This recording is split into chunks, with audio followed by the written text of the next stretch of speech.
Morning all, it's Monday again. Right, Panda. ABS sensor isn't going to be until Wednesday, frustratingly. So I'm going to get it up to temperature on the water that's in it. Then let it cool, change the coolant, put some actual coolant in it as long as there's no leaks, and do the oil change. And I think that's all I can really do on this today. I don't think there's anything else to do, so it'll be back on the Defender in a while, hopefully. So let's get it started and get it run up to temperature. Okay, I've had it running for a little while, just to warm the oil up, ready to drop out, but we've still got the engine management light on, so I'm gonna see what that is if I can. All the ABS lights are on, obviously, because we've got an ABS sensor out, so let's have a go. What does it say? It's probably too bright for you to see this. Fiat.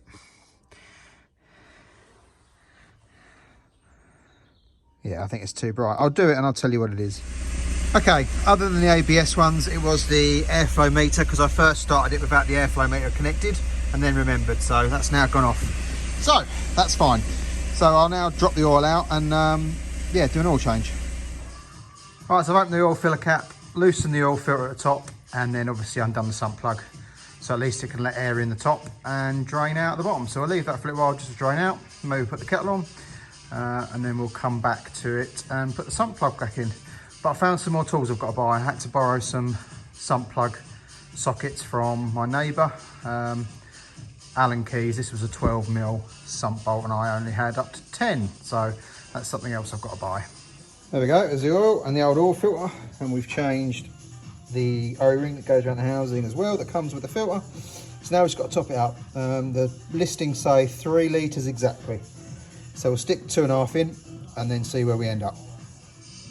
Right, so we just whipped the battery off and the battery box to get to the clutch bleed, and it doesn't look like a conventional one where you'd have, obviously you undo the nipple itself. This has got an Allen bolt in the top. I've undone it and you can see there is some fluid escaping from there, so I'll quickly tighten that back up and then I'll put the vacuum bleeder on it just to suck some through. You can't really see because of the torch, but I've sucked fluid through the slave down to the minimum mark, so I'll now just top it off and give that a try. Right, clutch is bred. I can now get all gears, and just as a test, there we go, stop that, reverse, straight in, there we go. Right, so clutch is bred, so all we're waiting on now is that bloody ABS sensor, otherwise we'll be done by now. Right, the new ABS sensor's in. It's all wired up and clipped up. It's a new Febby Bilstein one, and here's what was left of the other one. Apologies for the loud radio. It's the day after poor old Steve Wright has gone, so we've got Radio 2 on today just to hear what they say and show some appreciation, so God rest his soul. Anyway, let's get the wheel back on, see if the ABS fault has gone, and if we need to plug it in and switch it off. And there we go. Start the engine, lights have all gone off. Job, as they say, is a good one. Now it's road test time. Right, took it home last night. All drove absolutely fine. There's a few knocks and bangs, but it has been green lane, so that's hardly surprising. But I'm going to get it on the lift and do a nut and bolt check just to make sure there's none of the bits that I've undone that are still loose or come loose or whatever. I'll have a quick pry bar around as well and see if there's anything that's obviously knocking. But just as we got back to the workshop this morning, the engine management light come on. So let's plug it in and see what she says. Right, so the codes that have come up are EGR, wheel speed circuit, front left, but obviously I haven't cleared the codes since we've done the ABS sensor, so they're probably just saved. Steering anger sensor, side light, so we've got a side light out, yes, got to look at that. Electric power steering. I put it on city mode, so I'm wondering whether there's an issue with that, maybe. City mode lightens up the steering when you're going slow. So let's clear all those and see what comes back and hope for the best. I'm going to drive it. I've got a car delivery job tomorrow, so I've got to collect the car from probably about an hour away. So I'll take this. He's told me to take it, so I'll take it and road test it because he doesn't want to drive it all the way back, obviously, from here to Crewe or wherever it is as a first big drive. So I'm going to do a bit of a test. So the only other issue we've had with this so far is the bill, but that's part of the course when you're doing it for friends or family, but hopefully we've come to an agreement now. Right, that's done. So let's turn this off, go for another quick drive and see if anything comes back on, and then we'll go and get it on the lift. It's on the ramp. That drive was fine. We had no issues there. The lights didn't come back on, so got on the lift to do a check. Now, having a quick look around, I've noticed that pipe's come off a bit. So that's on. The water level's gone down. I don't know if that's because it's still hot or whether it's just gone down. Oh, or it's just gone down. Yeah, see, it's going back up. So we'll leave that and top that up as necessary. I need to check the brake fluid and the clutch fluid. Clutch fluid is fine. I think brake fluid's okay. We haven't touched the brakes. That should be all right, and the brakes feel fine. So I'm just going to go around now and have a little look and see what I've missed. I have noticed there's no hose clip on the intake. I mean, it won't be a problem because it's vacuum and it's on there all right, but I will put a clip on there. So yeah, so let's have a little look around, get underneath, check all the nuts and bolts, and see where we're at. Okay, so a quick look round. One thing I've noticed, I didn't undo it because I undone them from the anti-roll bar end, but if you look, we've got a lot of play here because that's not tight. So I've got to do that up. So that's probably what our clunking is. But I'm just going to go around and check all the other bolts just to make sure we're all good under here. It wasn't doing up, and that'd be why, because it is rounded off. So whoever fitted them either put the nut on wrong and just wound it up but didn't go all the way, or I don't know, but it's knackered. So now I've got to have the discussion about fitting a new one when there's already discrepancy with the bill. So I am just going to go and quickly check the punto in case they're the same drop links. You never know, might have a good one on there. Let's go and have a look. I've just been and checked the punto. It's over 1 inch shorter, so it is going to be a new one. So let's see how much they are. Got it off, so I'll just wait for the new one to arrive. Also ordered the side light bulb as well, because obviously that's due. So I'm just going to carry on round now and just do my nut and bolt check. Everything I've done seems to be tight, but I mean, I don't know how much play there should be in these bushes, but that one moves quite a lot. Let's try the other one.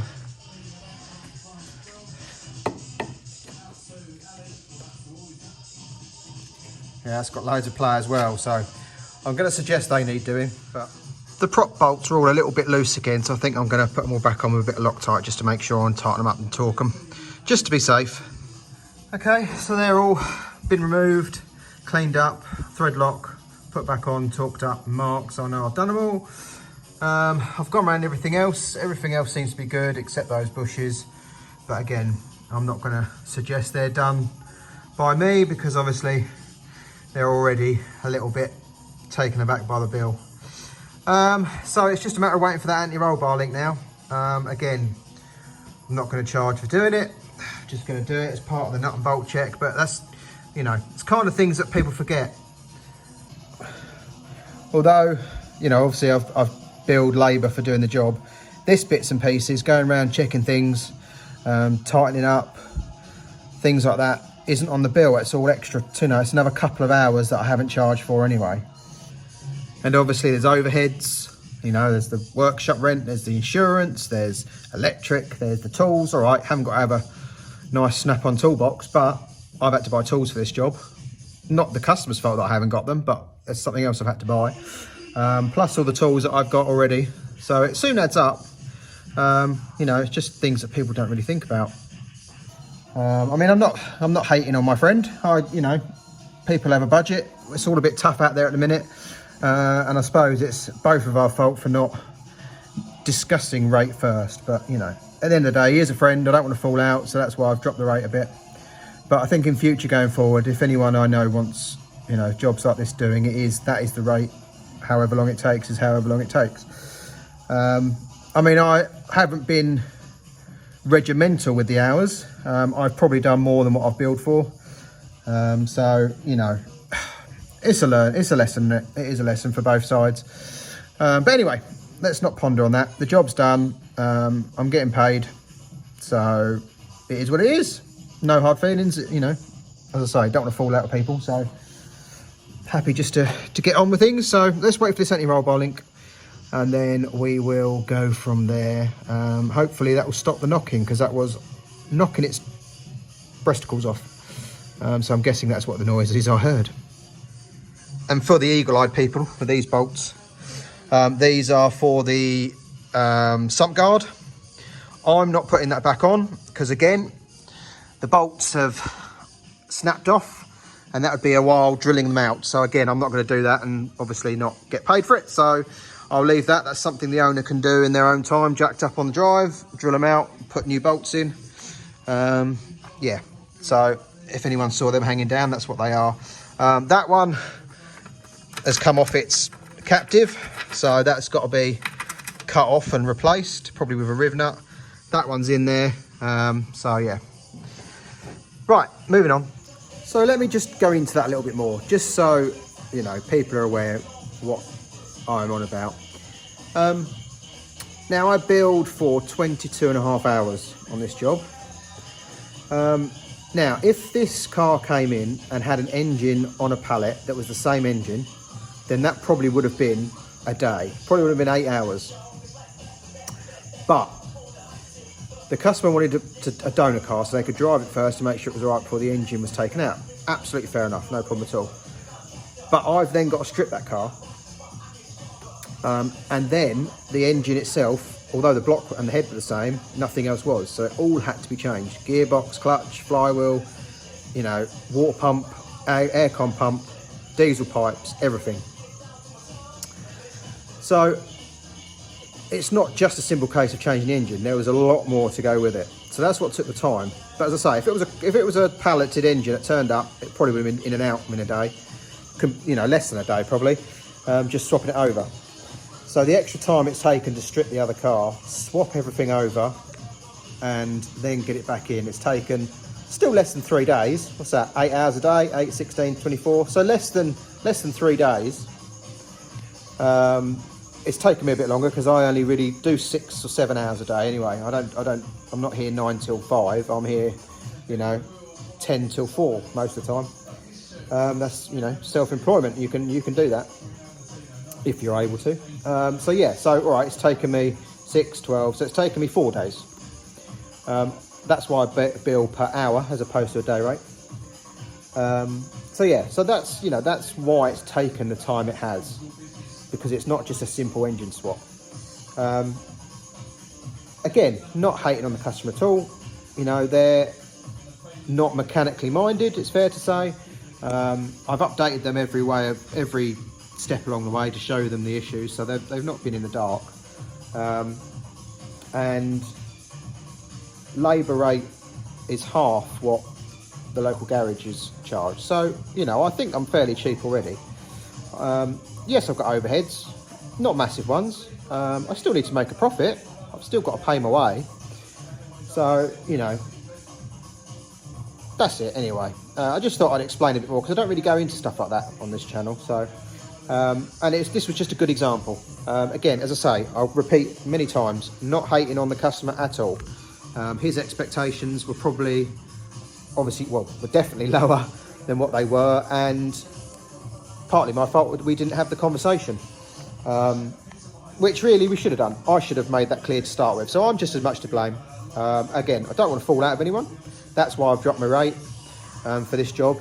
And, you know, he's paid. It's not been a problem. It's just, you know, it's just awkward, isn't it? I think a bit of advice, if you're working for friends and family, you need to have that chat first. Well, probably with everyone. Even outside customers probably need to know the rate before you start. That's probably something that should be iterated first. So it's a learning curve for everyone. As I say, I don't often do outside jobs, really. I try and stick to my own stuff for that reason, because I don't really like dealing with people. I don't like dealing with customers. I don't do well with confrontation or anything like that. So I try to keep myself to myself. So yeah. So again, I know I've said it a million times, not hating on the customer. I'm just explaining the situation. You know, he's paid the revised bill, not a problem at all. So I thank him for the opportunity to do the job. And obviously I'd do more work for him if he wants to, but we both have to be on the understanding of the rate first. So Yeah, so just a little lesson to everyone. If you do work for other people, try and make sure you know the rate first. Obviously, I didn't know the time scale. Neither of us knew that when that engine come out the Punto, it was going to be completely different to this one. Just the bare block is the same. So yeah, so you know, both naive in that sense. So what will be will be. But as I say, the bill has been changed. The bill has been paid. That's all I'm worried about. Job's done. So we move on. Anyway, just thought I'd fill you in on that bit. So on the Defender, I've had this panel back out. I've made my 3 holes for me front heated windscreen, rear heated windscreen, and hazard lights, or whichever way they go in. I don't have heated front windscreen. I don't have heated rear windscreen at the minute, but I want the option there. Now I did say, the other thing is I've added the battery light for the second alternator. So that's done. This is my template for the side bits of the dash. So I've got to cut them out and finesse those. Let's go over to the truck.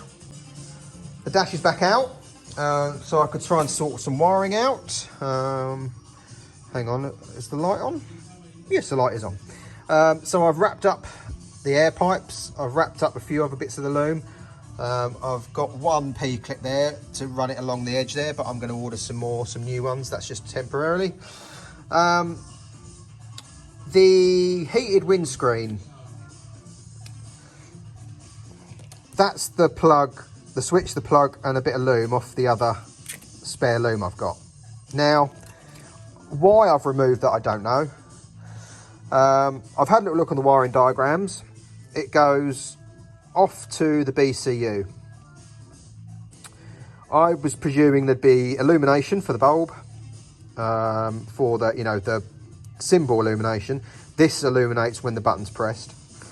I presumed it just flicked a relay on, but it goes in the BCU, obviously, I suppose, so it's timed, so it doesn't stay on all the time, I think. It's been so long since I've had a D2, I can't remember. So I've chopped that out the loom. I've got the wiring diagram, so I can add it in. It's not a problem. I can try and trace it all the way back, or I could put, you must be able to get timing looms, timing relays. You must be able to. So what I might do is, I might be able to wire it in separately. So just have a live to the switch, switch to the relay, relay out to the heated screens. And if I can get a timed one, then obviously it'll switch it back off again, or I've just got to manually switch it off. I don't think I'll be able to trace it all the way back through this loom to the BCU and out again. I probably can, but I don't know if I really want to. Yeah, it might be opening a can of worms. Why I got rid of it, I really don't know, because I kept the plugs in the engine bay for the screen. Why I got rid of that, no idea. I must have mistook it for something else, I reckon. But anyway, that's one thing. The other thing is the cruise control switch. I was missing the this one. I was missing the switch, so I found one. So that's all on the loom, so that's not a problem. I don't know where the original switch went, but I've got another loom in my Range Rover Classic ready to go in that. So, and that's got a different switch. So I could nick that for now. I don't know where the original one's gone. I'll probably find it when I clear up, because I've got piles of looms and bits and pieces everywhere just set aside, but I'm sure I'll come across it. So yeah, so that was that. So this I'll probably just wire in. I'll look up a timed relay and do that. Other than that, let's look at the dash. I've marked the dash along the bottom because there was a lot of extra along the bottom, so I'm going to cut that out. I'm going to tidy up the apertures so they're nicer. I need to tidy that hole up there where the fuse board sits in. It's all gone a bit wonky, the drill went a bit funny. And I need to make, where that line is there, that's whereabouts where I want the OBD connector to come out underneath. So I need to make the hole for that. So that is the jobs for today, I think. Oh, and also, the original Defender switch was just an on and off, just 2 wires, so it's switched on and off. The Disco one is a 3-pin plug because it needs to tell the BCU for the cruise control. So what I've done is knocked up this plate. Obviously I've got to trim and finesse it, but I just made it oversized to make sure it fits.